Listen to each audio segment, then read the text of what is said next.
Hey everyone, today I am going to explain you the very first lesson value of money. Value of money ਦਾ ਮਤਲਬ ਹੈ ਪੈਸਿਆਂ ਦੀ ਕੀਮਤ। ਇਸ ਦੇ ਵਿੱਚ ਰਾਈਟਰ ਨੇ ਦੱਸਿਆ ਹੈ ਕਿ ਉਸ ਨੂੰ ਕਿਵੇਂ ਪੈਸਿਆਂ ਦੀ ਕੀਮਤ ਦਾ ਅਹਿਸਾਸ ਹੋਇਆ। I was 14 when I learned the value of money. ਮੈਂ 14 ਸਾਲਾਂ ਦੀ ਸੀ ਉਦੋਂ ਮੈਨੂੰ ਪੈਸਿਆਂ ਦੀ ਕੀਮਤ ਦਾ ਪਤਾ ਲੱਗਿਆ। ਮੈਂ ਪੈਸਿਆਂ ਦੀ ਕੀਮਤ ਸਿੱਖੀ। I wanted to get myself a new computer. ਮੈਂ ਆਪਣੇ ਆਪ ਲਈ ਇੱਕ ਨਵਾਂ ਕੰਪਿਊਟਰ ਲੈਣਾ ਚਾਹੁੰਦੀ ਸੀ।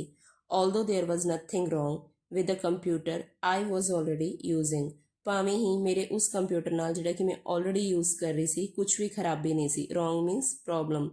There was no problem with the computer. ਕੋਈ ਵੀ ਖਰਾਬੀ ਨਹੀਂ ਸੀ। It was summer break, summer vacation ਸੀ and I had been watching a lot of TV. ਤੇ ਮੈਂ ਬਹੁਤ ਜ਼ਿਆਦਾ ਟੀਵੀ ਦੇਖਿਆ ਕਰਦੀ ਸੀ ਉਦੋਂ। There was this one advertisement that would pop up on screen all the time. ਤੇ ਹਮੇਸ਼ਾ ਇੱਕੋ ਹੀ ਐਡਵਰਟੀਜ਼ਮੈਂਟ ਬਾਰ-ਬਾਰ ਪੌਪ ਅਪ ਹੁੰਦੀ ਰਹਿੰਦੀ ਸੀ, ਆਉਂਦੀ ਰਹਿੰਦੀ ਸੀ। ਉਹ ਕਿਸ ਚੀਜ਼ ਦੀ ਐਡਵਰਟੀਜ਼ਮੈਂਟ ਸੀ ਉਹ ਅੱਗੇ ਦੱਸਿਆ ਗਿਆ ਹੈ। It was for the latest bell computer. ਇਹ ਬੈਲ ਕੰਪਿਊਟਰ ਦੀ ਐਡਵਰਟੀਜ਼ਮੈਂਟ ਸੀ। ਲੇਟੈਸਟ ਮਤਲਬ ਉਦੋਂ ਨਿਊ ਆਇਆ ਸੀਗਾ, ਰੀਸੈਂਟਲੀ ਹੀ ਆਇਆ ਸੀ। ਬੈਲ ਕੰਪਿਊਟਰ ਕੀ ਹੈ? ਲਾਈਕ ਜਿਵੇਂ ਹੁਣੇ HP ਦੇ ਆਉਂਦੇ ਨੇ ਕੰਪਿਊਟਰ, ਐਪਲ ਦੇ ਆਉਂਦੇ ਨੇ, ਇਸੇ ਤਰੀਕੇ ਨਾਲ ਉਦੋਂ ਬੈਲ ਕੰਪਿਊਟਰ ਆਇਆ ਸੀ। It had the fastest processor and unbelievably high storage. ਇਸ ਦਾ ਜਿਹੜਾ ਪ੍ਰੋਸੈਸਰ ਸੀ ਉਹ ਫਾਸਟੈਸਟ ਸੀ, ਸਭ ਤੋਂ ਜ਼ਿਆਦਾ ਤੇਜ਼ ਸੀ। Part of computer that controls other part is called processor. Computer ਦਾ ਉਹ ਪਾਰਟ ਜਿਹੜੇ ਦੂਸਰੇ ਪਾਰਟਸ ਨੂੰ ਕੰਟਰੋਲ ਕਰਦਾ ਹੈ ਉਹ ਪ੍ਰੋਸੈਸਰ ਹੁੰਦਾ ਹੈ। ਔਰ ਸਟੋਰੇਜ ਦਾ ਮਤਲਬ ਹੁੰਦਾ ਹੈ ਮੈਮਰੀ ਕੈਪੈਸਿਟੀ, ਯਾਨੀ ਕਿ ਤੁਸੀਂ ਕਿੰਨਾ ਡੇਟਾ ਜਿਹੜਾ ਹੈ ਉਹ ਸਟੋਰ ਕਰ ਸਕਦੇ ਹੋ ਕੰਪਿਊਟਰ ਦੇ ਵਿੱਚ, ਉਹ ਉਸ ਨੂੰ ਆਪਾਂ ਸਟੋਰੇਜ ਕਹਿੰਦੇ ਹਾਂ। ਤਾਂ ਇਸ ਦੀ ਜਿਹੜੀ ਸਟੋਰੇਜ ਕੈਪੈਸਿਟੀ ਸੀ ਉਹ ਵੀ ਬਹੁਤ ਜ਼ਿਆਦਾ ਸੀ। ਅਮੰਗ ਮੈਨੀ ਅਦਰ ਨਿਊ ਫੀਚਰਸ। ਇਹ ਦੋ ਫੀਚਰਸ ਜਿਹੜੇ ਸਨ ਇਹ ਉਸਦੇ ਹੋਰ ਬਹੁਤ ਸਾਰੇ ਨਿਊ ਫੀਚਰਸ ਦੇ ਵਿੱਚੋਂ ਦੋ ਸਨ। ਮਤਲਬ ਇਸ ਤੋਂ ਇਲਾਵਾ ਹੋਰ ਵੀ ਬਹੁਤ ਸਾਰੇ ਫੀਚਰਸ ਸਨ। Features means qualities. Every time I saw it, ਜਦੋਂ ਵੀ ਮੈਂ ਇਸ ਨੂੰ ਦੇਖਦੀ, ਆਈ ਵਾਜ਼ ਇੰਟਰੀਗਡ। ਇੰਟਰੀਗ ਦਾ ਮਤਲਬ ਹੁੰਦਾ ਹੈ ਇੰਟਰਸਟਡ ਹੋ ਜਾਣਾ ਜਾਂ ਕਿਊਰੀਅਸ ਹੋ ਜਾਣਾ, ਕਿਸੇ ਚੀਜ਼ ਦੇ ਵਿੱਚ ਬਹੁਤ ਜ਼ਿਆਦਾ ਉਤਸੁਕ ਹੋਣਾ, ਦਿਲਚਸਪੀ ਦਿਖਾਣਾ। ਤਾਂ ਮੈਨੂੰ ਬਹੁਤ ਜ਼ਿਆਦਾ ਉਤਸੁਕਤਾ ਵੱਧ ਜਾਂਦੀ ਸੀ ਮੇਰੀ। I would go online ਤੇ ਮੈਂ online ਚਲੀ ਜਾਇਆ ਕਰਦੀ ਸੀ and watch people reviewing the computer just to find out more about its features।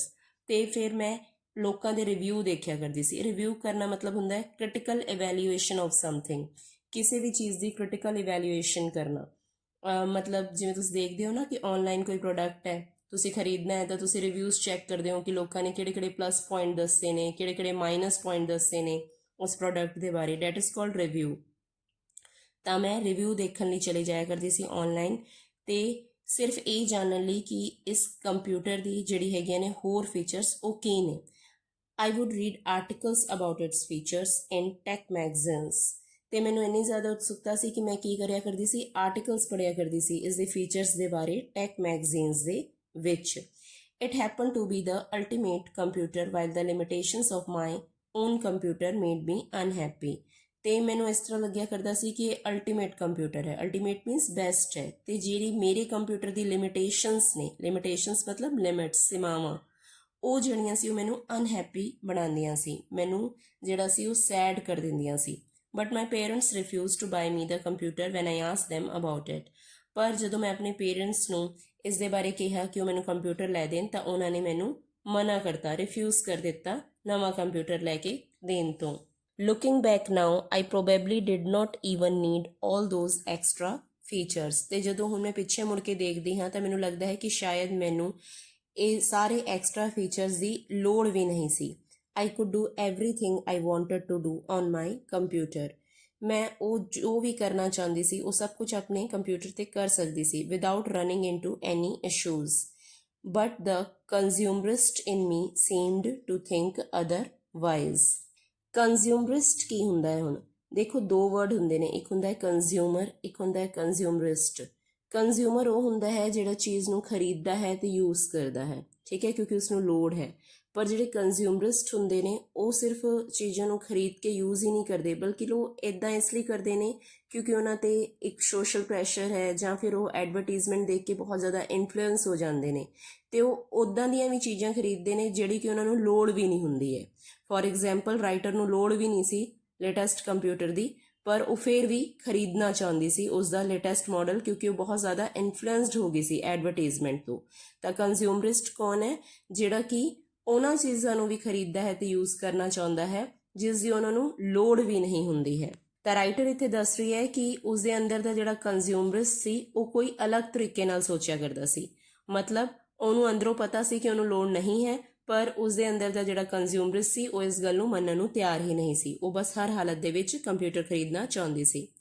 After a while my parents noticed how obsessed I was with the new computer, so they decided to give me a chance to earn it. Obsessed ਦਾ ਮਤਲਬ ਹੁੰਦਾ ਹੈ ਦਿਮਾਗ ਦੇ ਵਿੱਚ ਜਦੋਂ ਇੱਕ ਚੀਜ਼ ਘਰ ਕਰ ਜਾਂਦੀ ਹੈ ਤੁਸੀਂ ਉਸ ਤੋਂ ਉੱਭਰ ਹੀ ਨਹੀਂ ਪਾਉਂਦੇ ਹੋ, that is called obsessed, preoccupied ਹੋਣਾ ਕਿਸੇ ਚੀਜ਼ ਨੂੰ ਲੈ ਕੇ।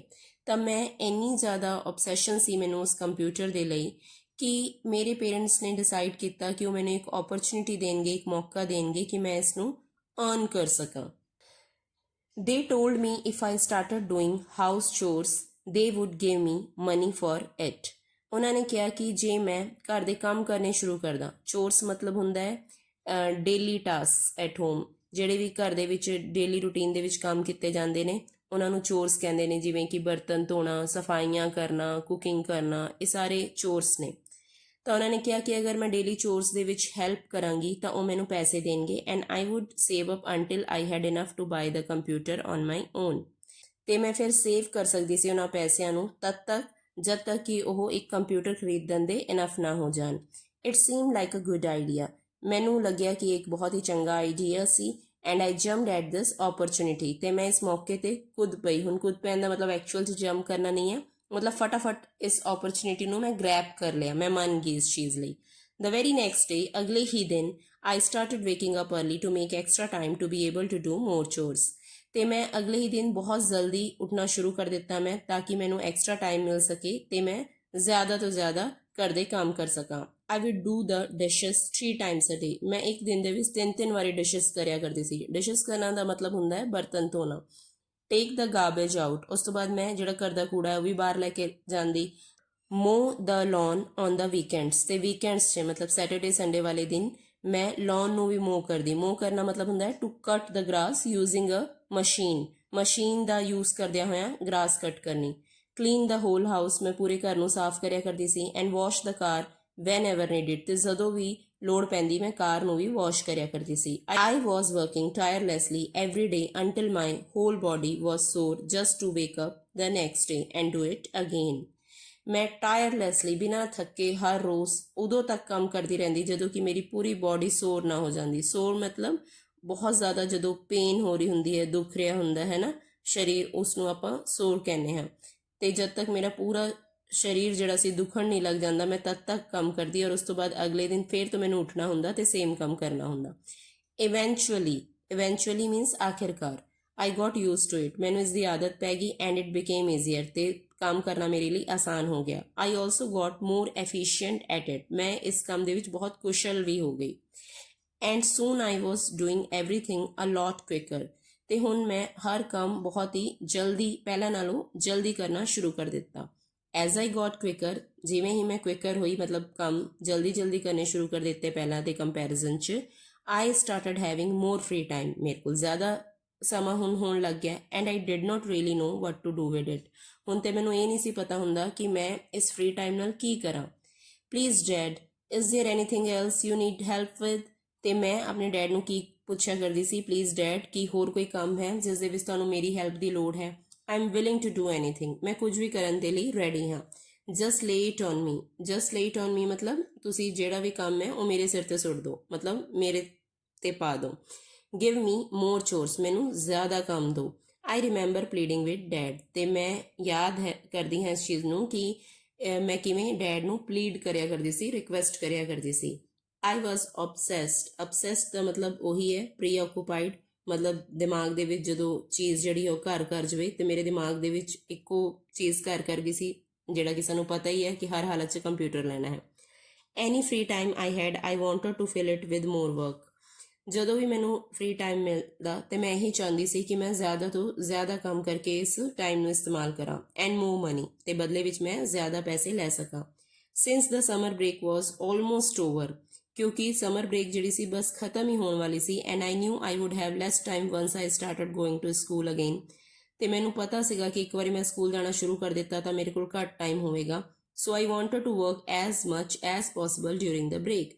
ਇਸ ਕਰਕੇ ਮੈਂ ਬ੍ਰੇਕ ਦੇ ਵਿੱਚ, ਛੁੱਟੀਆਂ ਦੇ ਵਿੱਚ ਜਿੰਨਾ ਜ਼ਿਆਦਾ ਹੋ ਸਕੇ ਉਨਾ ਜ਼ਿਆਦਾ ਕੰਮ ਕਰਨਾ ਚਾਹੁੰਦੀ ਸੀ। It took me a few months but I eventually saved up enough to buy myself the Bell computer। ਮੈਨੂੰ ਕੁਝ ਮੰਥ ਲੱਗੇ ਪਰ ਮੈਂ ਇੰਨੇ ਪੈਸੇ ਜਮ੍ਹਾਂ ਕਰ ਲਏ ਕਿ ਮੈਂ ਬੈਲ ਕੰਪਿਊਟਰ ਖਰੀਦ ਸਕਾਂ। ਇਹ ਉਸ ਦੇ ਲਈ ਇਨਫ ਸਨ। It was a week before my birthday.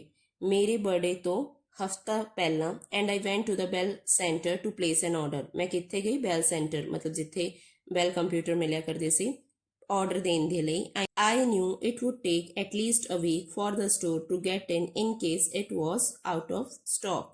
ਕਿਉਂਕਿ ਮੈਂ ਜਾਣਦੀ ਸੀ ਕਿ ਘੱਟੋ ਘੱਟ ਇੱਕ ਹਫਤਾ ਲੱਗ ਜਾਏਗਾ ਸਟੋਰ ਨੂੰ ਇਸ ਨੂੰ ਦੁਬਾਰਾ ਸਟਾਕ ਦੇ ਵਿੱਚ ਲੈ ਕੇ ਆਉਣ ਲਈ। ਇਨ ਕੇਸ ਮਤਲਬ ਜੇਕਰ ਇਹ ਆਊਟ ਆਫ ਸਟਾਕ ਹੋਇਆ। ਆਊਟ ਆਫ ਸਟਾਕ ਸਮਝਦੇ ਹੋ ਨਾ, ਜਦੋਂ ਕੋਈ ਚੀਜ਼ ਜਿਹੜੀ ਹੈ, ਪ੍ਰੋਡਕਟ ਜਿਹੜਾ ਹੈ ਪਰਟੀਕੂਲਰ ਥਾਂ ਤੇ ਖਤਮ ਹੋ ਜਾਂਦਾ ਹੈ, ਨਹੀਂ ਹੁੰਦਾ, ਅਵੇਲੇਬਲ ਨਹੀਂ ਹੁੰਦਾ, ਉਹਨੂੰ ਆਊਟ ਆਫ ਸਟਾਕ ਕਹਿੰਦੇ ਨੇ।